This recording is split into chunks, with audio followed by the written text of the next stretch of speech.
আগামী 27শে এপ্রিল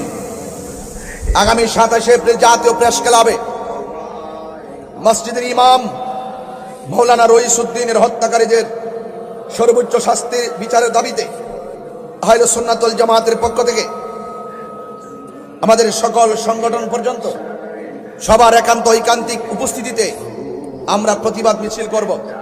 প্রধানমন্ত্রী বরাবর আমরা স্মারকলিপি দিব এবং আমরা চাই, ওরা কিন্তু এখনো আছে, আজকে হয়তো শহীদ ফারুকীকে তারা মেরে ফেলেছে, রইসউদ্দিনকে মেরে ফেলেছে, এই সমস্ত অপরাধীরা দিব্যি যখন ঘুরে বেড়ায় বুঝতে হবে তারা একদিন সুযোগ পেলে আপনাকেও মেরে ফেলবে। এরা এই দেশের নতুন কেউ না।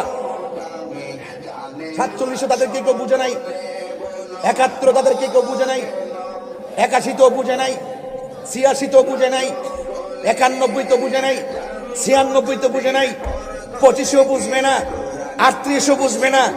এরা সব সময় এক শ্রেণীর মানুষ আছে যারা এই দেশের সত্যিকার অর্থে যারা আল্লাহর ওলির পক্ষে কথা বলে, রাসূলুল্লাহর পক্ষে কথা বলে, তারা তাদের কণ্ঠকে রুদ্ধ করতে চায়। আমরা কি আলাদা থাকবো না এক থাকবো? কারা কারা ঐক্যবদ্ধ থেকে কাজ করতে হাত তুলে দেখেন ইনশাআল্লাহ।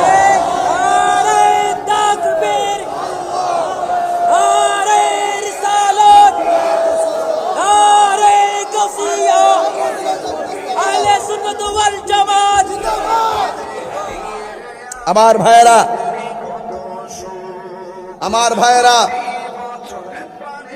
আপনারা হতাশ হবেন না। আমাদের রইসউদ্দিনের রক্ত আসলেই ইনশাআল্লাহ বৃথা যাবে না। এক মাকে কিন্তু শীত যায় না। আরে বিচার উপর দিকে হবে, অপেক্ষা করো। আমরা মোমেন, আমরা বলি আল্লাহকে মহব্বত করি,